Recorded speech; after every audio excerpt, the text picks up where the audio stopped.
हाँ चले, नेक्स्ट है अब समुच्चयों के प्रकार पढ़ते हैं। समुच्चयों के प्रकार।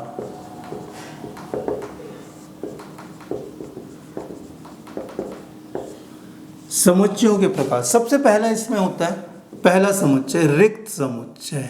रिक्त समुच्चय है ना, नल सेट होता है। रिक्त समुच्चय क्या होगा? एक ऐसा समुच्चय होता है, एक ऐसा समुच्चय जिसमें कोई अवयव ना हो। एक ऐसा समुच्चय जिसमें क्या हो? कोई भी अवयव ना हो, जिसमें कोई भी अवयव ना हो, रिक्त समुच्चय कहते हैं। इसको लिखने का तरीका क्या हो? जैसे ये लिखा, जैसे उदाहरण में अपन लिख देते हैं, जैसे एक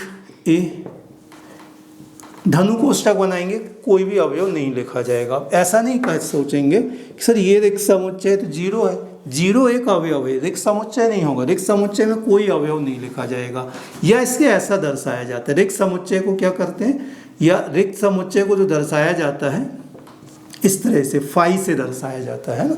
इसको क्या पढ़ेंगे? फाई पढ़ा जाता है। इसको जीरो बना के उसको काट देंगे, ये फाई होगा रिक्त समुच्चय। या फिर क्या होगा? इसके अलग अलग उदाहरण लेते हैं, जैसे एक और दूसरा उदाहरण बताते हैं। बी हमारे पास दिया हुआ है एक्स इस प्रकार है। एक्स कौन सी संख्या है? 2 से एक्स, 2 से पूर्णतः विभाज्य, 2 से पूर्णतः विभाज्य विषम संख्या। देखो इसका रिक्त समुच्चय का हम उदाहरण लिख रहे हैं ना। 2 से पूर्णतः विभाज्य विषम संख्या। विषम संख्या क्या होती है? 1 होती है, 3 होती है, 5 होती है, 7 होती है, ये विषम संख्याएं हैं। तो हमें ये बताना है, ये इसमें लिखा है कि 2 से पूर्णतः विभाज्य विषम संख्या। क्या ये विषम संख्या 2 से पूरी तरह से विभाज्य होगी? नहीं होगी। इसमें भी भाग देंगे तो 1 शेषफल बचेगा, इसमें भी भाग देंगे 1 शेषफल बचेगा, इसमें भी भाग देंगे। हर एक में क्या होगा? 1 क्या बचेगा? शेषफल आएगा।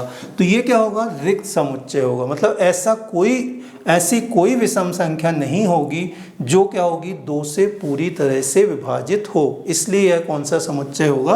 रिक्त समुच्चय। जैसे तीसरा उदाहरण देखें, x इस प्रकार, x एक विद्यार्थी जो कक्षा 10 एवं 11वीं में, कक्षा 10 और 11वीं में अध्ययनरत हो। तो एक ही विद्यार्थी 2 क्लासों में नहीं पढ़ सकता, या तो वो 10th में होगा या 11th में होगा। तो ये कौन सा समुच्चय होगा? रिक्त समुच्चय। और भी लिख सकते उदाहरण, x इस प्रकार, x एक प्राकृत संख्या है। x एक प्राकृत संख्या दी गई है अपने को, x एक प्राकृत संख्या है हमें दी गई है, तथा x एक प्राकृत संख्या है और क्या है ये? तथा x छोटा है 5 से, और एवं x छोटा है 5 से, x एक प्राकृत संख्या, x छोटा है 5 से और x बड़ी है किससे? 10 से। अब देखें, क्या ऐसी कोई प्राकृत संख्या है जो 5 से छोटी और 10 से बड़ी है? तो 5 से छोटी क्या आएगी? 4, 3, 2, 1, और 10 से बड़ी क्या होंगी? 11, 12। तो ऐसी कोई भी संख्या नहीं होगी जो 5 से छोटी होगी और 11 से बड़ी होगी, 10 से बड़ी होगी।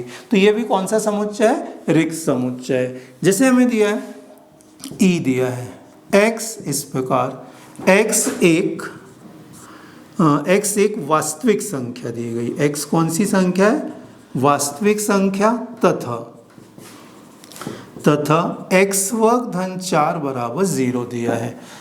x एक वास्तविक संख्या है और क्या होनी चाहिए? वो x वर्ग धन 4 0। अब देखें, इसके बराबर 0 मीन्स क्या होगी? यदि हम इसको सॉल्व कर लें जैसे ऐसा, तो x का वर्ग ऋण 4 आएगा, तो x बराबर वर्गमूल में ऋण 4 आ जाएगा। तो ये वास्तविक संख्या नहीं होगी, तो ये क्या होंगे? रिक्त समुच्चय होंगे। तो ये सारे उदाहरण जो दिए हैं किसके हैं? रिक्त समुच्चय के उदाहरण हैं। है ना। ये भी उदाहरण रिक्त समुच्चय के, ये भी रिक्त समुच्चय का रिक्त समुच्चय आएंगे। तो ऐसे बुक्स में बहुत सारे क्वेश्चंस होंगे, वो हमें देख के खुद को सोचना है कि कौन सा रिक्त समुच्चय कौन सा होगा, रिक्त समुच्चय कौन सा नहीं होगा। नेक्स्ट दूसरा समुच्चय इसमें, अब दूसरा समुच्चय परिमित समुच्चय लिखते हैं दूसरा। चलो अगला प्रकार, जैसे दूसरा प्रकार है परिमित समुच्चय का। परिमित समुच्चय क्या हो, तो वह समुच्चय जिसमें अवयवों की संख्या क्या होती है, सीमित होती है। वह समुच्चय जिसमें अवयवों की संख्या सीमित होती है। जैसे सीमित में जिनको अपन गिन सकते हैं ऐसे, जैसे एक उदाहरण, पहला उदाहरण a बराबर आपने क्या लिखा 1 2 3 डैश डैश डैश, यहाँ 100 था। तो क्या हो गया, 1 से वह 100 से छोटी कौन सी है, प्राकृत संख्याएं कहलाएंगी। दूसरा b बराबर यहाँ लिखें भारत में x इस प्रकार x भारत में पुरुषों की संख्या, ये निश्चित होगी ना, कितने भी होंगे वो बहुत मतलब 60 करोड़ भी होंगे, लेकिन वो संख्या में क्या होंगे, निश्चित होंगे। भारत में पुरुषों की संख्या होगी, या भारत में पुरुष लिख देंगे। तीसरा जो होगा c बराबर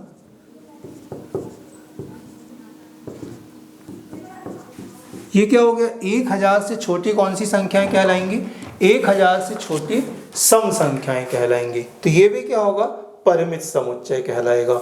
जैसे अंग्रेजी वर्णमाला की डी, अंग्रेजी वर्णमाला के स्वरों का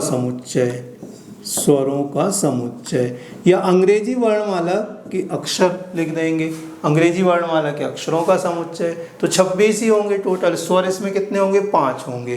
तो ये कौन से समुच्चय होंगे, परिमित समुच्चय होंगे, जिनमें अवयवों की संख्या क्या होती है, सीमित होती है।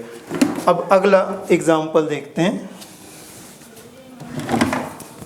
समुच्चय अपरिमित समुच्चय, वह समुच्चय जिसमें अवयवों की संख्या सीमित नहीं होती, अवयवों की संख्या सीमित नहीं होती, उसे हम क्या कहेंगे, वह समुच्चय जिसमें अवयवों की संख्या सीमित नहीं होती अपरिमित समुच्चय कहलाता है। ठीक है। जैसे अपन लिखते हैं प्राकृत संख्या का समुच्चय, जैसे उदाहरण में जैसे लिखा प्राकृत संख्या का समुच्चय, प्राकृत संख्याओं का समुच्चय, प्राकृत संख्याओं का समुच्चय। तो प्राकृत संख्या हमें मालूम, यदि हमें इसमें लिखना है तो हम क्या करेंगे, इस तरह से लिखेंगे 1 2 3 4 5, यहाँ पर क्या करेंगे, डैश डैश डैश लगा देंगे, मतलब बहुत सारी, अपन इसमें गिन नहीं सकते। पूर्णांकों का समुच्चय लिख दें, पूर्णांकों का समुच्चय,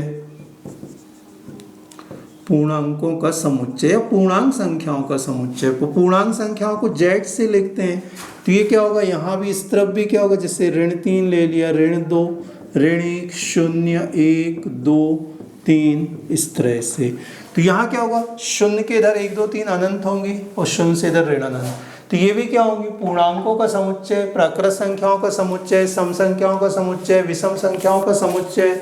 और ये सारी संख्याएं क्या कहलाएंगी, ये सारे समुच्चय जो होंगे वो कौन से समुच्चय कहलाएंगे, अपरिमित समुच्चय कहलाएंगे। ठीक है। जैसे अगला एक और उदाहरण लिखते, मूल बिंदु से जाने वाले, मूल बिंदु, ये पहला एग्जाम्पल है, ये दूसरा है, ये तीसरा है। मूल बिंदु से जाने वाले त्रिभुजों का समुच्चय, मूल बिंदु से जाने वाले त्रिभुजों, मूल बिंदु से जाने वाले वृत्तों का समुच्चय, वृत्तों का समुच्चय। अब देखो मूल बिंदु से जाने वाले वृत्त, तो मूल बिंदु आपको मालूम, जैसे पिछले बार पढ़ा अपन, यहाँ ग्राफ बनाते हैं, 10th क्लास में पढ़ा, x x dash y y dash, ये x अक्ष y अक्ष, ये मूल बिंदु कहलाता है। तो ये कह रहा है कि मूल बिंदु से जाने वाले वृत्तों का समुच्चय। तो एक मूल बिंदु से जाने वाला आपने छोटा वृत्त बना लिया, फिर एक यहाँ और थोड़ा सा बड़ा बनाया, ज़्यादा और त्रिज्या बढ़ाते जाएंगे, यहाँ। अब जरूरी नहीं कि यहीं बनाए, आप क्या हो सकते हैं, आप इस तरफ भी बना सकते हैं, इस तरफ भी ऐसे भी बना सकते हैं। तो ऐसे हम बनाते जाएंगे मूल बिंदु से, तो अनंत वृत्त बनेंगे, असीमित वृत्त बनेंगे। तो ये कौन सा समुच्चय होगा, मूल बिंदु से जाने वाले वृत्तों का समुच्चय कौन सा समुच्चय होगा, अपरिमित समुच्चय कहलाएगा। जैसे चौथा, किसी रेखा के समांतर रेखाओं का समुच्चय, किसी रेखा के समांतर रेखाओं का समुच्चय। देखते हैं किसी रेखा की समांतर रेखाओं का समुच्चय क्या होता है। तो किसी रेखा की समांतर रेखा का समुच्चय, एक चित्र बना के देखते हैं कि एक रेखा के समांतर हम कितनी रेखाएं खींच सकते हैं। जैसे हमें मान लो ये दी गई है, एक रेखा दी गई है, ये ए बी रेखा है। अब इसके समांतर कितनी रेखाएं होंगी, 1 2 3, ऐसे क्या होंगी, अनंत रेखाएं खींच सकते, नीचे भी खींच सकते हैं यहाँ पर। तो किसी रेखा के समांतर रेखाओं का समुच्चय कौन सा समुच्चय होगा, अपरिमित समुच्चय होगा, है ना। इसमें बहुत सारी होंगी जिनको अपन गिन नहीं सकेंगे। पांचवा, रेखा पर, किसी रेखा पर स्थित बिंदुओं का समुच्चय, रेखा पर स्थित बिंदुओं का समुच्चय, किसी रेखा पर स्थित बिंदुओं का समुच्चय अपन लिख देते हैं किसी रेखा पर। अब एक रेखा पर अपने को मालूम कितने बिंदु होते हैं, अनंत बिंदु होते हैं। तो ये कौन सा समुच्चय कहलाएगा, अपरिमित समुच्चय कहलाएगा। तो अपरिमित समुच्चय कौन सा कहलाता है, ऐसा समुच्चय जिसमें अवयवों की संख्या सीमित नहीं होती, अपरिमित समुच्चय कहलाता है। अब अगला देखें, चौथा है एकल समुच्चय। एकल समुच्चय नाम से ये वह समुच्चय जिसमें केवल एक अवयव हो, वह समुच्चय जिसमें केवल एक अवयव हो, एकल समुच्चय कहलाता है। अब एक अवयव, जैसे एग्जाम्पल, ये तो नाम से मतलब सरल सा है, एक अवयव लिख देते हैं, 0 एक अवयव है। बी लिख दो, 5 एक अवयव आ जाएगा। सी लिख देते हैं, एक्स इस प्रकार, एक्स धन 1 बराबर 0।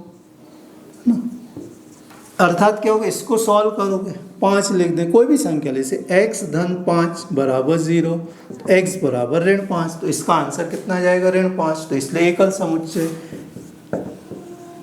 x इस प्रकार, x एक प्राकृत संख्या है, x इस प्रकार, x एक प्राकृत संख्या है, एवं संख्या है, x एक प्राकृत संख्या है तथा x वर्ग ऋण 9 बराबर 0 दिया है, x वर्ग ऋण 9 बराबर 0। अब देखें प्राकृत संख्या और x वर्ग ऋण 9 बराबर 0, जैसे x वर्ग ऋण 9 बराबर 0, इसको हल कर लेते हैं। तो 9 किसका वर्ग है, 3 का वर्ग, तो x धन 3 x ऋण 3 इसके गुणनखंड आ जाएंगे। पिछले क्लासों में आपने समीकरण हल करे होंगे, 9 3 का वर्ग है, x का वर्ग धन x, ए धन बी ए ऋण बी का सूत्र लगा दिया, इसके बराबर 0 होगा या इसके बराबर 0 होगा। तो x धन 3 बराबर 0 या x ऋण 3 बराबर 0, तो x बराबर ऋण 3, x बराबर धन 3। तो इसमें क्या आ गया, 2 आंसर आएंगे इसके, एक तो ऋण 3 आएगा, धन 3। लेकिन हमें क्या दिया, x एक प्राकृत संख्या है, x एक क्या है, प्राकृत संख्या। इसको और शॉर्ट में कैसा लिखा जा सकता है, इसी को ऐसा भी लिख सकते, x इस प्रकार, x अवयव है n का तथा x वर्ग ऋण 9 बराबर 0। इसी को इस तरह से भी लिखते हैं, इतना पूरा ना लिख के अपन इतना लिख दें, x अवयव है n का तथा x वर्ग ऋण 9 बराबर 0। तो प्राकृत संख्या ऋण 3 प्राकृत संख्या होती है कि नहीं होती, प्राकृत संख्या क्या होती है, 1 2 3 4 5, ये प्राकृत संख्या है। इसलिए ये कौन सा समुच्चय होगा, मतलब इसका केवल जो आंसर आएगा उसको हल करने पे कितना आएगा, इस पूरे का मान कितना होगा, धन 3।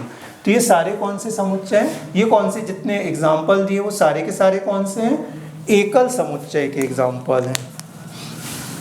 देखें अगला पांचवा समुच्चय समान समुच्चय। यहाँ देखें समान समुच्चय क्या कहलाएगा, समुच्चय ए व बी समान समुच्चय कहलाते हैं।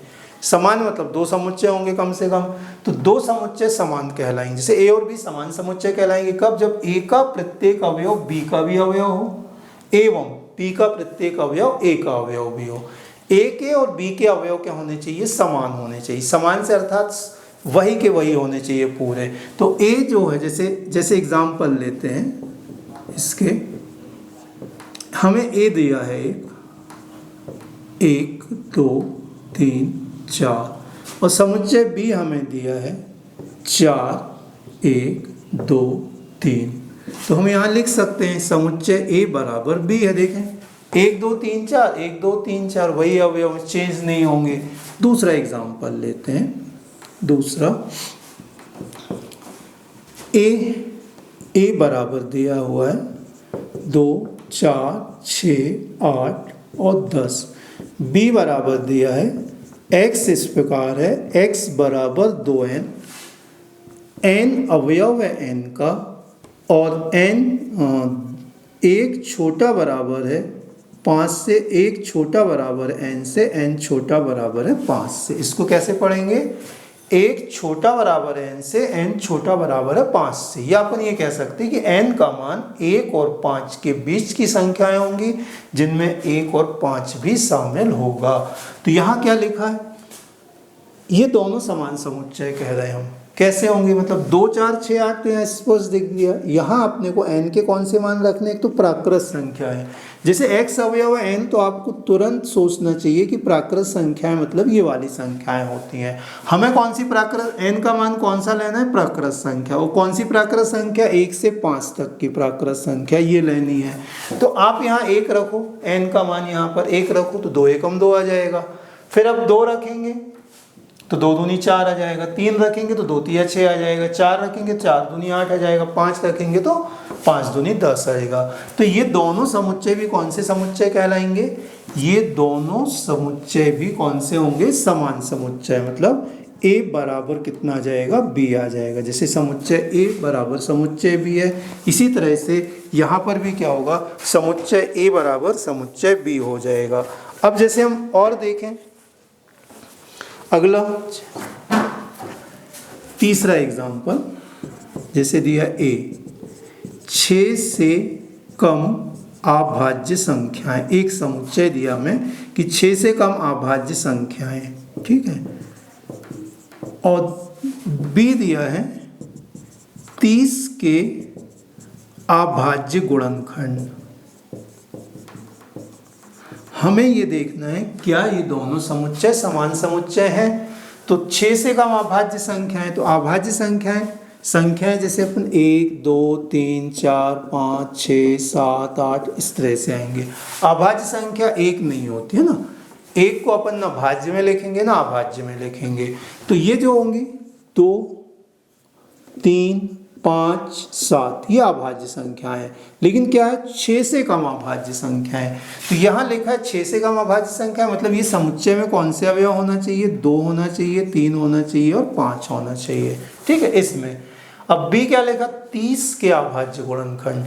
30 के गुणनखंड निकालते हैं, तो 30 के गुणनखंड के लिए क्या करेंगे? सबसे पहले 2 से भाग दे दें हम। तो 2 से भाग देने पे कितना आएगा? 15 बार जाएगा। अब 2 का नहीं जाएगा, 3 का 2 5 बार, फिर 5 का 2 1 बार। तो 30 को हम क्या लिखते हैं? 2 × 3 × 5। तो 30 के अभाज्य गुणनखंड कितने आ गए? 2 3 5। तो इसको यदि हल करके देखें तो भी यही आ रहा है, इसका हल कर रहे हैं तो भी यही आ रहा। तो ये दोनों क्या है? समान है। इसलिए क्या होगा? समुच्चय A व समुच्चय B कौन से समुच्चय होंगे? समान समुच्चय होंगे। जैसे एक और एग्जांपल लेते हैं, चौथा एग्जांपल। ऐसे बुक में आपके बहुत सारे क्वेश्चन दिए होंगे कि ये समान समुच्चय, इनमें से समान समुच्चय कौन से नहीं है। तो यहाँ हम ऐसे जैसे हम बता रहे इस तरह से अपन चेक कर लेंगे। एक समुच्चय दिया आपको, ये चौथा एग्जांपल दे रहे हैं। एक समुच्चय दिया आपको 1 4 9 25 9 16 25 डैश डैश डैश, लास्ट में हमें यहाँ 100 दिया है। और दूसरा दिया है x इस प्रकार x बराबर n का वर्ग है, n अवयव है n का दिया हुआ है, और ये दिया है कि n छोटा या बराबर है 10 से। मतलब हमें यहाँ पर हमें n कैपिटल N मतलब क्या लिखा? कैपिटल N अर्थात प्राकृत संख्या। यहाँ पर हमें कौन सी प्राकृत संख्या लेना? 10 या 10 से छोटी। तो 10 से छोटी प्राकृत संख्या 1 2 3 4 5 6 7 8 9 10 होंगी, ये संख्याएं लेनी है। अब यहाँ क्या ये n का वर्ग मतलब इन संख्याओं का वर्ग। तो 1 का वर्ग कितना होगा? 1, 2 का वर्ग कितना होगा? 4, 3 का वर्ग कितना होगा? 9, 4 का वर्ग कितना होगा? 16, 5 का वर्ग 25, तो ऐसे 10 का वर्ग 100, तो जो संख्याएं यहाँ आ रही हैं वही संख्या हल करने पे इसमें भी आ जाएंगी। तो ये दोनों समुच्चय क्या होंगे, समान समुच्चय होंगे। तो यहाँ पर हम क्या लिख देंगे, समुच्चय ए बराबर कितना दिया है, समुच्चय बी। नेक्स्ट है, हाँ इसमें एक और बता देते, जैसे मान लो आपको ऐसा दिया है, जनरली अपन क्या रिपीट नहीं करेंगे अपन, जैसे 1 2 3 दिया है और समुच्चय बी दिया हुआ है 1 2 2 3, इस तरह से दे दिया आपको। क्या ये समान समुच्चय है, तो देखें 1 2 3 इसमें भी 1 2 3 इसमें, तो ये दोनों समान समुच्चय होते हैं। लेकिन जनरली अपन क्या करते हैं, रिपीट नहीं करते ना, किसी भी अवयव को रिपीट नहीं करते। यदि किसी क्वेश्चन में ऐसा पूछा गया क्या ये दोनों समान समुच्चय है, तो हम लिख देंगे हाँ दोनों क्या होंगे, समान समुच्चय होंगे। अगला लिखेंगे, देखें अगला उप समुच्चय क्या कहलाएगा ना, उप समुच्चय क्या कहलाएगा। तो यहाँ एक परिभाषा लिखिए, जैसे यहाँ पहले मैं एग्जाम्पल बताता हूँ फिर आपको परिभाषा बताता हूँ। जैसे हमने इसका एक उदाहरण दिया हुआ है यहाँ पर, जैसे हमें एक दिया है ए का मान दिया है, ए का मान दिया है हमें 1 2 और 3, और बी का मान दिया है यहाँ पर 1 2 3 4 5 6, या यहाँ दिया है ए 2 4 6, बी दिया हुआ है x, इस प्रकार x सम प्राकृत संख्या, ऐसा दिया हुआ है। ठीक है, ए हमें दिया हुआ है 3 30 के अभाज्य गुण 3 5 और 7 दिया है, जैसे 3 5 7 दिया है। और बी हमें दिया है मान लो 1 3 5 7 9 11 से लेकर 99 तक ले लेते हैं। ये अलग अलग जोड़े में लिखा हमने, यहाँ पर आपका एक समुच्चय का जोड़ा ये लिखा है, एक यहाँ लिखा है, एक इसको लिखा है। ठीक है, तो यहाँ पर देखें ये जो ए है ना, ए में जो अवयव हो बी में भी है। यहाँ पर 2 4 6 ये बी में, जैसे बी क्या, सम प्राकृत संख्या, हमने इसको समुच्चय निर्माण विधि में लिखा है। यदि हम इसको सूची विधि में लिखेंगे तो कितना आएगा, 2 4 6 8 10 12 डैश डैश अनंत तक आएंगे। तो ए का प्रत्येक अवयव बी का भी अवयव है। यहाँ पर क्या लिखा, ए 3 5 7 है, इसमें 3 5 1 3 5 7 99 तक की विषम संख्या है, इसमें 3 ही। तो यहाँ ए का प्रत्येक अवयव बी का अवयव है। तो यहाँ हमने परिभाषा लिखी है कि जब समुच्चय ए का प्रत्येक अवयव समुच्चय बी का भी अवयव हो, समुच्चय ए का प्रत्येक अवयव समुच्चय बी का भी अवयव हो, तो समुच्चय ए यह समुच्चय बी का उपसमुच्चय कहलाता है। ये समुच्चय ए का प्रत्येक अवयव समुच्चय बी का भी अवयव हो, तो इसके प्रत्येक अवयव इसका अवयव हो, तो ए बी का उपसमुच्चय कहलाता है। अब जैसे इसमें क्या लिखेंगे हम, समुच्चय ए, इसमें क्या लिखते हैं, समुच्चय ए उपसमुच्चय है, समुच्चय ए उपसमुच्चय है किसका, बी का। समुच्चय ए उपसमुच्चय है समुच्चय बी का। और थोड़ा अच्छे से लिख देते हैं, समुच्चय बी का। यहाँ लिखा है समुच्चय ए उपसमुच्चय समुच्चय बी का। इसमें भी समुच्चय ए उपसमुच्चय समुच्चय, इसमें भी वही है। तो इसको लिखने का तरीका ना, जो उपसमुच्चय का निशान होता है ना, इसे इस तरह से बना देते हैं, ऐसे बनाते हैं, ऐसा यू बनता है ना, यू अपन ऐसा बनाते तो उसको अपन ने ऐसे आड़ा कर दे, इस तरह से होगा। तो ये जो होगा उपसमुच्चय का निशान होता है ना, जैसे अपन ने यहाँ बना दिया ये इस तरह से ऐसे। तो यहाँ लिख देंगे ए उपसमुच्चय, इसको क्या पढ़ेंगे, समुच्चय ए उपसमुच्चय है बी का। अब जैसे यहाँ पर मान लो किसी को एक क्वेश्चन, हम दूसरा क्वेश्चन लिखते हैं, यहाँ पर एक एग्जाम्पल लिखते, दूसरा एग्जाम्पल लिखते। ए दिया है हमें 0 1 2 3 और बी दिया हुआ है हमें 1 2 3 4 5 6। क्या ए, देखो क्या ए उपसमुच्चय बी का नहीं है, क्यों, क्योंकि ए के प्रत्येक अवयव बी में नहीं है। ए में जो 0 है वो बी में नहीं है। तो यहाँ पर अपन लिखेंगे ए उपसमुच्चय नहीं है, ए उपसमुच्चय नहीं है बी का, ए उपसमुच्चय नहीं है बी का। तो इसे किस तरह से लिखेंगे, जैसे ए लिखा, यहाँ बी लिखा। जैसे उपसमुच्चय का निशान ये बनाया था अभी हमने, उपसमुच्चय का निशान ये बना देंगे। अब नहीं है तो अपन इसको क्या करेंगे, काट देंगे। इसे क्या पढ़ेंगे, ए उपसमुच्चय नहीं है बी का। इसे क्या पढ़ेंगे, ए उपसमुच्चय है बी का पढ़ेंगे। ठीक है, तो इस तरह से होगा। अब इसमें क्या होता, उपसमुच्चयों को अपन निकालते कैसे, किसी समुच्चय के उपसमुच्चय को किस तरह से निकालेंगे। जैसे हमें यहाँ पर दिया है एक समुच्चय, ये दिया हुआ है समुच्चय के उपसमुच्चय ज्ञात करो। जैसे एक समुच्चय दिया है ये ए बराबर, ए का मान दिया है। प्रश्न अपन जैसे लिख लें कि ए बराबर दिया 1 2 3 4 के सभी उपसमुच्चय लिखिए, के सभी उपसमुच्चय लिखिए। कोई एक समुच्चय दिया है और उसके हमें सभी उपसमुच्चय निकालने हैं, तो हम कैसे निकालेंगे। तो सबसे पहले तो क्या होता है कि रिक्त समुच्चय जो होता है ना वो प्रत्येक का उपसमुच्चय होता है। तो एक रिक्त समुच्चय ले लेंगे, ठीक है, मतलब इसके उपसमुच्चय लिख रहे हैं। फिर क्या करेंगे, एक एक अवयव ले लेंगे। पहले एक ले लें, फिर 2 ले लें, फिर 3 ले लें। इसके एक एक अवयवों को ले लेते हैं। फिर 2 2 अवयवों को ले लेंगे, 1 2 ले लेंगे, 1 2 2 3 3 1, 1 2 2 3 और 3 1। अब तुम्हारे मन में आ रहा सर अब 2 1 ले लीजिए ना, ये 3 2 ले लें। यहाँ संख्याओं में तो 12 21 हो जाएगी, लेकिन ये समुच्चय एक ही है। क्रम बदलने पे इसमें मान नहीं बदलेगा, समुच्चय वही रहेगा।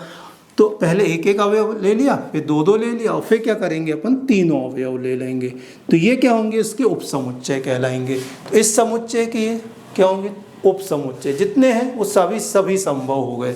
जैसे दूसरा प्रश्न है, मान लो ये अभी अपन ने 3 अवयव वाला लिया था, एक 2 अवयव वाला ले लेते हैं।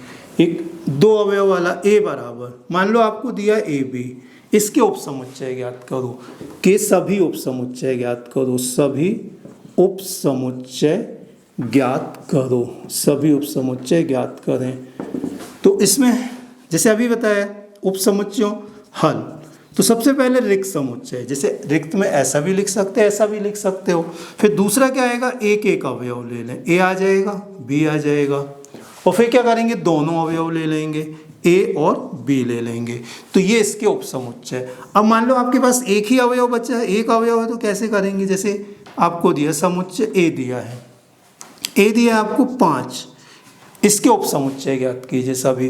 तो एक क्या होगा, रिक्त होगा, और एक ये क्या होगा, स्वयं आ जाएगा, मतलब 5 होंगे।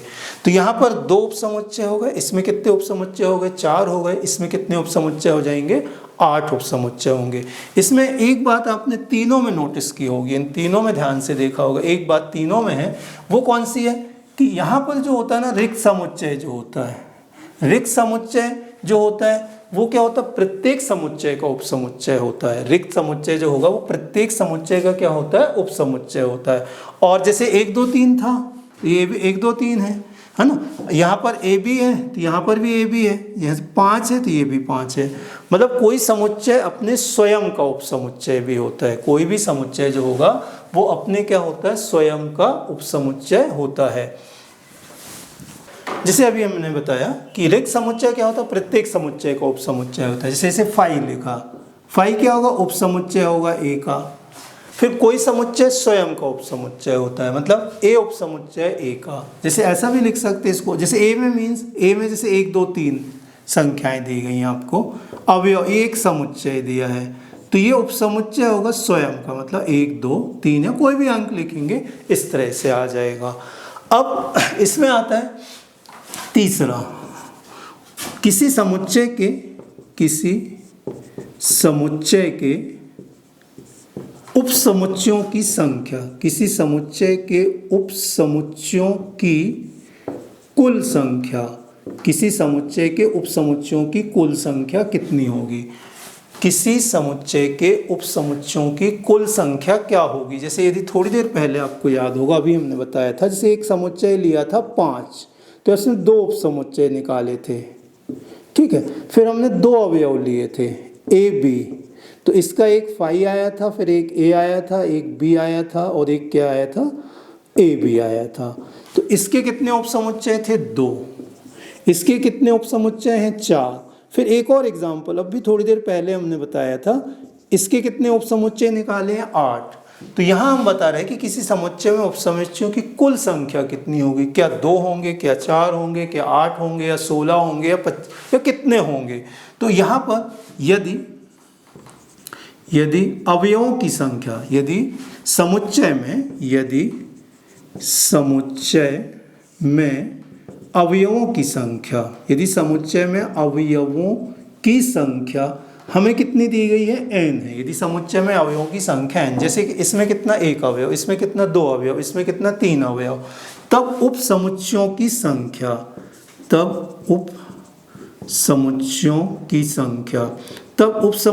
जो संख्या आ जाएगी वो आती 2 की घात n आएगी।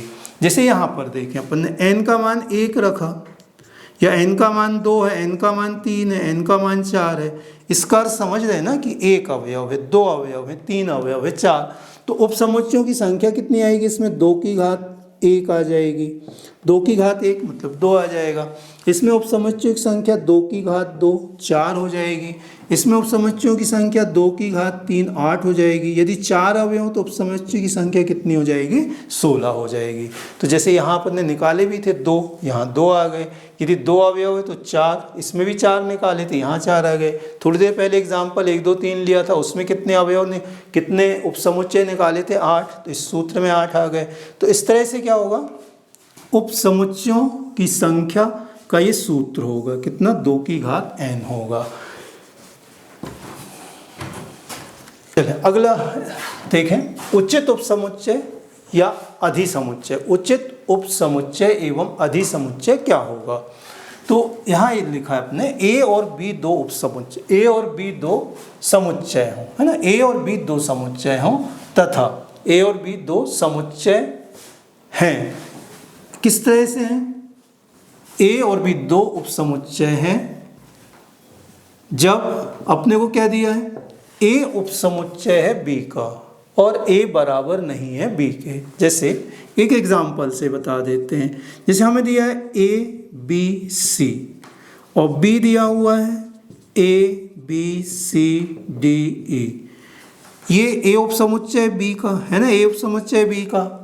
क्या A बराबर है B, क्या नहीं, A बराबर B नहीं है। इसमें A बराबर B कब होता, यदि इसमें D और E नहीं होता। अब ये दोनों बराबर हो जाते, तो ये बराबर नहीं है, मतलब A उपसमुच्चय होगा B का और A बराबर नहीं होगा B का। यदि ऐसे दिए हुए हैं अपने को, इस तरह से एक कोई समुच्चय दिया है, तब हम क्या कहेंगे, A जो कहलाएगा B का उचित उपसमुच्चय कहलाएगा। A जो होगा ये B का उचित उपसमुच्चय होगा, और B को क्या कहेंगे, B A का अधिसमुच्चय कहलाता है।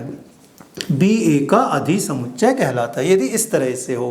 तो एग्जाम्पल से भी समझ गए होंगे आप, A B C दिया, A B C D E F दिया, तो A उपसमुच्चय B का, क्यों, क्योंकि A का प्रत्येक अवयव B में है और A बराबर नहीं है B के, इसलिए A B का उचित उपसमुच्चय होगा एवं B है A का क्या होगा, अधिसमुच्चय होगा। हाँ देखें, अगला जो है, अगला घात समुच्चय है। अगला घात समुच्चय, देखो घात समुच्चय होगा क्या, है ना, घात समुच्चय किसे कहेंगे। जैसे समुच्चय A दिया हुआ है हमें, समुच्चय A दिया हुआ था 1 2 3, इसके सभी उपसमुच्चय निकालते हैं अपन, ठीक है। इसके सभी उपसमुच्चय निकालेंगे। समुच्चय A हमें दिया हुआ है 1 2 3, इसके सभी उपसमुच्चय निकाल लेते हैं। तो एक उपसमुच्चय इसका क्या हो जाएगा, फाई आ जाएगा, इसका एक उपसमुच्चय फाई। फिर दूसरा क्या आएगा, एक एक अवयव लिख देते हैं, 1 आ जाएगा, 2 आ जाएगा और 3 आ गया। फिर 2 2 अवयव लिख देंगे, 1 2 आ जाएगा, 2 3 आ जाएगा और 3 और 1 आ जाएगा। और फिर अगले में कितना आ जाएगा, 1 2 3 आ जाएगा, ठीक है। तो ये हमने क्या किया, समुच्चय A के सभी उपसमुच्चय लिख दिए। क्या लिखा, समुच्चय A के सभी उपसमुच्चयों को लिखा, ठीक है। और अब क्या किया, इसको एक धनु कोष्ठक में लिख दिया, मतलब ये क्या होगा, ये भी एक बड़ा समुच्चय हो गया। तो इसे हम क्या कहेंगे, इसको लिखते हैं PA से, इसे लिख देंगे PA। ये कहलाता है समुच्चय A का, ये जो लिखा है अपन ने समुच्चय ए का घात समुच्चय कहलाता है। समुच्चय ए का घात समुच्चय, तो समुच्चय ए का घात समुच्चय को किससे लिखेंगे? पी ए से। जैसे समुच्चय बी के घात समुच्चय को पी बी से, समुच्चय सी के घात समुच्चय को पी सी से लिखेंगे। तो समुच्चय ए का घात समुच्चय ये सब आ जाएगा। तो इसकी परिभाषा कैसे लिखेंगे अपन? किसी समुच्चय, ये समुच्चय दिया है और ये क्या है? उपसमुच्चय है। तो किसी समुच्चय के, इसकी घात समुच्चय की परिभाषा क्या होगी? किसी समुच्चय के, ठीक है, किसी समुच्चय के सभी उपसमुच्चयों, किसी समुच्चय के सभी उपसमुच्चय, ये अपन ने समुच्चय निकाला था, इसके सभी उपसमुच्चय निकाले। तो किसी समुच्चय के सभी उपसमुच्चयों का समुच्चय, सभी उपसमुच्चयों का समुच्चय, सब उपसमुच्चय फिर उसका समुच्चय बना लिया। किसी समुच्चय के सभी उपसमुच्चयों का समुच्चय उस समुच्चय का घात समुच्चय कहलाता है। उस समुच्चय का घात समुच्चय कहलाता है। अब ये हमने एग्जाम्पल दे दिया, समुच्चय ए है, इसका घात समुच्चय पी ए बराबर कितना आएगा? 5, 1 2 3 4 5 ऐसा लिख देंगे, तो ये घात समुच्चय आ जाएगा। अब घात समुच्चय में इसमें अवयवों की संख्या कितनी होगी देखें, तो घात समुच्चय में अवयवों की संख्या, घात समुच्चय में अवयवों की संख्या, किसी समुच्चय के घात समुच्चय में अवयवों की कुल संख्या कितनी होगी ना, टोटल संख्या। जैसे यहाँ पर देखें, अब किन्हें अपन इसको 1 2 3 4 5 सारे कितने होंगे? 8 हो जाएंगे। तो यहाँ पर घात समुच्चय में अवयवों की कुल संख्या क्या होगी? हमने माना समुच्चय में अवयवों की संख्या, माना समुच्चय में अवयवों की संख्या, किसी समुच्चय में अपने को अवयवों की संख्या यदि n दी गई है, किसी समुच्चय में अवयवों की संख्या n है, तो उसके घात समुच्चय में जो अवयवों की संख्या होगी वो 2 की घात n हो जाएगी। जैसे यहाँ पर कितने अवयव है? इसमें 3 मतलब ये 3 से नहीं, 1 2 3, तो यहाँ पर घात कितने अवयव होंगे? इसमें 2 की घात 3, 8 आ जाएंगे। मान लो 2 अवयव हैं, तो 2 की घात कितना आ जाएगा? 2 आ जाएगा, 4 आ जाएंगे। यदि 1 अवयव है तो 2 की घात 1 कितना आ जाएगा? 1 आ, 2 की घात 1 2 आ जाएंगे। तो यदि n का मान 1 है तो 2 की घात 1 2 आ जाएगा। n का मान 2 दिया है तो 2 की घात 2 4 आ जाएगा। n का मान 3 है तो 2 की घात 3 क्या आएगा? 8 आ जाएगा। तो घात समुच्चय में ये अवयवों की संख्या अपन इस सूत्र से निकाल सकते हैं। अभी हम अभी थोड़ी देर पहले हमने जो पढ़ा है उस पर आधारित क्वेश्चन करते हैं। इसी क्वेश्चन लिखे अपने को, रिक्त स्थानों में समुच्चय उपसमुच्चय है या उपसमुच्चय नहीं है, इनको भरना है। जिसे पहला दिया हुआ है, क्या लिखा है यहाँ पर? 2 3 4, एक समुच्चय जिसके अवयव 2 3 4 और ये समुच्चय 1 2 3 4 5 6, ये इसका उपसमुच्चय होगा। मतलब पहले वाला जो भाग हो इसका उपसमुच्चय होगा यदि इस समुच्चय के सभी अवयव इस समुच्चय में हो, है ना। तो पहले कौन सा समुच्चय? 2 3 4 है। ये जो समुच्चय के अवयव इसमें है, तो 2 3 4 यहाँ पर है ना, ये 2 3, ये 2 3 और 4 इसमें भी हैं ये, इसलिए क्या होगा? उपसमुच्चय होगा।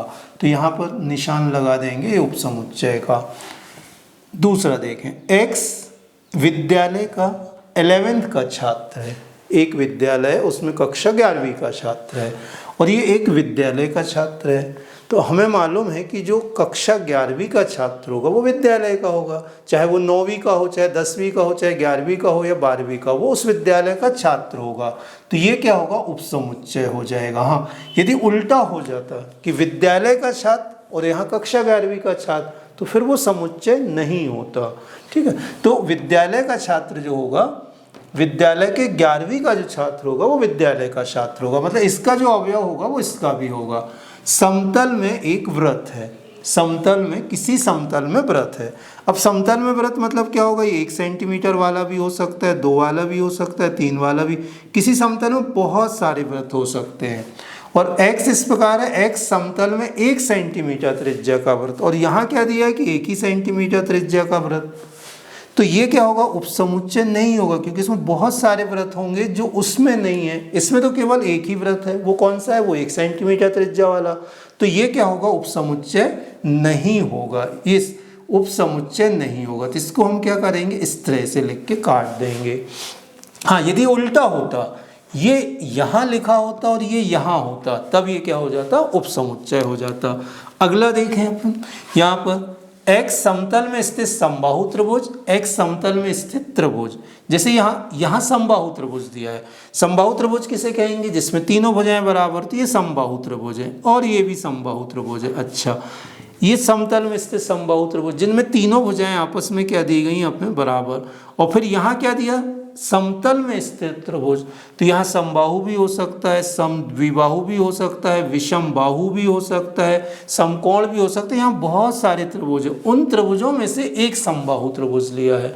तो जो समबाहु त्रिभुज होगा, इन सभी त्रिभुजों का क्या होगा, उपसमुच्चय होगा। तो ये उपसमुच्चय का निशान जाएगा, इसमें दिया। नेक्स्ट देखें अपन, यहाँ पर x समप्राकृत संख्या है। x कौन सी है, समप्राकृत संख्या। तो इसको लिख लेते हैं। x समप्राकृत संख्या मतलब क्या होगा, 2, 4, 6, 8, ये समप्राकृत संख्या। और यहाँ क्या दिया, x पूर्णांक दी है। तो पूर्णांक क्या होती है, पूर्णांक लिख लें। तो -3, -2, -1, 0, फिर 1, 2, 3, 4, 5, मतलब ये अनंत तक चली जाएगी। पूर्णांक में सारी संख्याएं, तो जो पूर्णांक है, जो सम है, 2, 4, 6, इसमें होगी 2, 4, 6। जितनी भी सम संख्याएं होंगी वो इस पूर्णांक संख्याओं में होगी।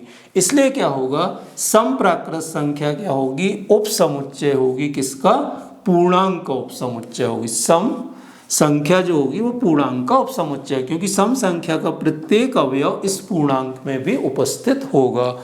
उसी प्रकार से जैसे ये क्वेश्चन, इसी प्रकार से यहाँ पर इस क्वेश्चन में अपने को क्या बताया, क्या करना है, निम्नलिखित कथन सत्य है या असत्य, ये बताना है। ये कह रहा है कि ए बी जो दिया हुआ है उपसमुच्चय नहीं है ए बी सी का। तो ये ए बी का प्रत्येक अवयव इसमें है, ए बी का प्रत्येक अवयव इसमें है, मतलब ए बी जो समुच्चय है, ये ए बी, ये बी सी है, इस समुच्चय का एक उपसमुच्चय है। जबकि ये क्या कह रहा नहीं है। तो ये कथन जो आ जाएगा, ये कथन क्या आ जाएगा, असत्य आ जाएगा। ये कथन असत्य हो जाएगा। ए ई उपसमुच्चय x x अंग्रेजी वर्णमाला के स्वर। तो अंग्रेजी वर्णमाला में ए बी, अंग्रेजी वर्णमाला में क्या होगा, ए ई आई ओ यू होता है, ये अंग्रेजी। तो क्या ए ई इसके एक अवयव है, तो है इसके अवयव। तो ये कह रहा है ये इसका उपसमुच्चय है, तो हाँ है उपसमुच्चय। तो ये कथन क्या आ जाएगा, सत्य आ जाएगा। फिर इसमें देखें 1, 2, 3 उपसमुच्चय 1, 3, 5। 1, 2, 3 क्या इसमें है, नहीं। 2 जो है इसका, जो 2 है इसमें नहीं है।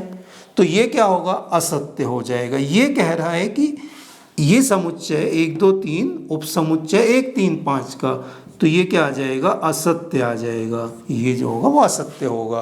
फिर यहाँ लिखा कि समुच्चय, ये एक समुच्चय है जिसका अवयव ए है और यहाँ ए बी सी है। ये उपसमुच्चय ए बी सी का मतलब ये उपसमुच्चय ए बी सी का। तो ये क्या होगा, ये भी क्या हो जाएगा, सत्य हो जाएगा, है इसमें। ये फिर से रिपीट हो गया, तो इसको हम यहाँ पर एक दूसरा लिख देते, बी लिख देते हैं।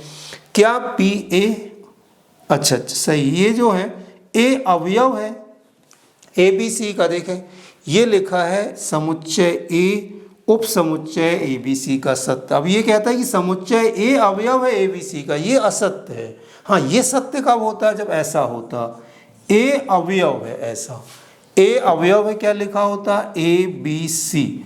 यदि ये कथन, ये जो क्वेश्चन है यहाँ ऐसा लिखा होता, तब ये क्या होता, सत्य होता। लेकिन ये कह रहा है क्या समुच्चय जो है इसका अवयव है, तो समुच्चय उसका अवयव नहीं है, ये जो होगा उपसमुच्चय होगा। तो ये कितना आ जाएगा, ये कथन क्या हो जाएगा, असत्य हो जाएगा। देखें यदि ऐसा होता है ना, यही क्वेश्चन देखें, इसमें समझें, यहाँ कोष्टक लगाए, मतलब ये समुच्चय है, समुच्चय अवयव नहीं होगा इसका। ये क्या होगा, ये उपसमुच्चय होगा। हाँ, ये होता तो सत्य होता, इसलिए ये क्या हो जाएगा, असत्य आ जाएगा। तो ये अभी हमने ऐसे सत्य सत्य लिखे। नेक्स्ट क्वेश्चन देखते हैं यहाँ पर। ए दिया है 1 2, है ना, ए 1 2 दिया है यहाँ पर। ऑफ ए कितना दिया, जैसे 1 2, ये एक अवयव है, ये एक अवयव, मतलब समुच्चय ए का अवयव 1 है 2 है, और ये 3 और 4 अवयव है। 3 और 4 अवयव नहीं, ये क्या होगा, ये पूरा एक अवयव कहलाएगा। कौन सा, 3 4 अवयव कहलाएगा। ऑफ ए कितना है, 5 है। यहाँ पहले क्वेश्चन के पहले में थोड़ा यहाँ अलग से बताता हूँ, इसको ध्यान से समझें। पहले क्या होगा, एक क्या होगा, अवयव होगा ए का, 2 भी अवयव होगा ए का, 3 और 4 कोष्टक में यदि लिखेंगे तो ये अवयव है ए का, ये पूरा जो समुच्चय है ना इस ए का अवयव होगा, और 5 भी क्या होगा, अवयव होगा ए का। इस तरह से ये अवयव हुए। अब यदि हमें उपसमुच्चय पूछा तो मतलब ये सारी की सारी चीजें क्या है, ये भी सही, ये भी सही, ये भी सही, सारे सही, पांचों। अब जैसे उपसमुच्चय में होगा, जैसे मान लो अपने को ये कहा हो गया होता, कोष्टक में लिखा होगा, जैसे 1 2 लिखा है यहाँ पर, आपसे कहा क्या 1 2 उपसमुच्चय ए का, क्या 1 2 उपसमुच्चय ए का, तो बिल्कुल सही होगा ये। यदि यहाँ पर धनु कोष्टक लगाया तो उपसमुच्चय होगा, कोष्टक नहीं लगाएंगे फिर क्या हो जाएगा, अवयव। लेकिन यहाँ ये अलग कंडीशन आ गई यहाँ पर, तो इसी आधार पर कोई भी देख सकते, जैसे आपको ऐसा दिया है 1 2 5, जैसे ये क्या 1 2 5 ऐसा लिखा हुआ है, तो 1 2 5 क्या होगा, उपसमुच्चय होगा ए का। ये इस तरह से लगा देंगे 1 2 5, यदि अपन ने उसको धनु कोष्टक में लिखा तो उपसमुच्चय होगा। अब यदि आपको ये चीज़ समझ में आ गई, ये जो बताया ये समझ में आ गए, तो सारे के सारे क्वेश्चन बन जाएंगे आपसे। अब यहाँ देखें, अब यहाँ पर आपको क्या दिया है, 3 4 अवयव है ए का, देखो 3 4 उपसमुच्चय है ए का। हाँ, 3 4 उपसमुच्चय ए का नहीं, ये क्या है, असत्य है ये कथन। ये कथन क्या हो जाएगा, असत्य। 3 4 उपसमुच्चय नहीं है, 3 4 अवयव है, जैसे हमने यहाँ बताया 3 4 अवयव है ए का। हाँ, ऐसा लिखा होता 3 4 ये अवयव है, और इसके बाहर एक और कोष्टक लगा होता, तब ये उपसमुच्चय होगा ए का। इस तरह से उपसमुच्चय होगा ए का। तो ये अवयव है इसलिए असत्य। हाँ, 3 4 अवयव है ए का, मतलब ये सत्य आ गया। देखो ये अवयव है, उपसमुच्चय नहीं है 3 4, ठीक है। अब देखें यहाँ पर 3 4 लिखा है, ये 3 4 लिखा, जैसे अभी हमने बताया 3 4 लिखा एक अवयव है, अब उसको कोष्टक में लिखा तो उपसमुच्चय बन जाएगा। तो 3 4 और ये उपसमुच्चय ए का, तो ये भी कथन क्या आ गया, ये भी सत्य आ गया, ये कथन भी सत्य है ना। अगला लिखते हैं, एक अवयव है ए का। क्या एक अवयव है ए का, एक समुच्चय ए का अवयव, बिल्कुल सही, ये भी सत्य आ जाएगा। ये एक अवयव है ए का, सही है। एक उपसमुच्चय ए का नहीं, एक उपसमुच्चय नहीं होगा, एक उपसमुच्चय नहीं हो सकता। क्यों, देखो एक अवयव है, उपसमुच्चय के लिए क्या होना पड़ेगा, उसमें कोष्टक लगाना होगा, जैसे ऐसा लिखा होगा। यदि हम ऐसा लिखते हैं, एक उपसमुच्चय है ए का, यदि हम इसको ऐसा लिख देंगे तब सही है, ये सही है। अभी यहाँ पर क्या होगा, इसमें ये असत्य आ जाएगा।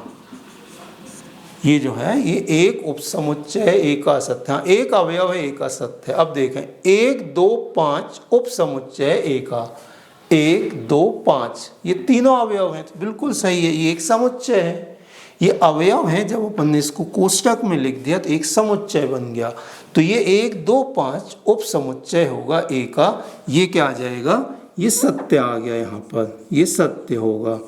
आगे देखें, ये क्या लिखा, 1 2 5 अवयव है ए का, तो ये क्या आ जाएगा, असत्य, अवयव नहीं है, ये तो क्या उपसमुच्चय, जैसे यहाँ लिखा है उपसमुच्चय, अवयव नहीं होगा।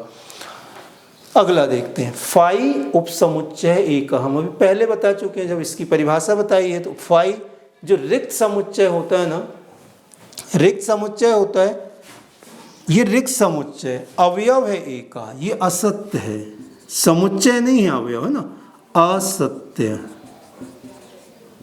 रिक्त समुच्चय अवयव है ए का, असत्य। ये समुच्चय है और ये ए है, ठीक है। हाँ, ये उपसमुच्चय होगा, जैसे ये देखें, ये सत्य कहलाएगा। रिक्त समुच्चय उपसमुच्चय ए का, रिक्त समुच्चय जो होता प्रत्येक समुच्चय का उपसमुच्चय होता। हमने दो चीजें बताई थी आपको, एक बताया था कि रिक्त समुच्चय प्रत्येक समुच्चय का उपसमुच्चय होता है, ऐसा बताया था आपको। कोई भी समुच्चय उसका, और दूसरा एक अवयव एक समुच्चय जो होगा स्वयं का उपसमुच्चय होता है। ये दो चीजें होती हैं इसमें। अब यहाँ पर अगला देखते हैं, ये रिक्त समुच्चय और फिर समुच्चय लिखा, उपसमुच्चय है ए का, तो ये क्या हो जाएगा, ये असत्य आ जाएगा ये, ठीक है। ये एक और दो कोष्टक नहीं लगेंगे ना, तो रिक्त समुच्चय उपसमुच्चय ए का, ये नहीं हो सकता, ये होगा, ये नहीं होगा। हेलो विद्यार्थियों, कैसे लगा ये वीडियो? यदि ये वीडियो अच्छा लगे तो लाइक कीजिए, अपने दोस्तों को शेयर कीजिए। अगला वीडियो आपको मिले इसके लिए इस चैनल को सब्सक्राइब करें।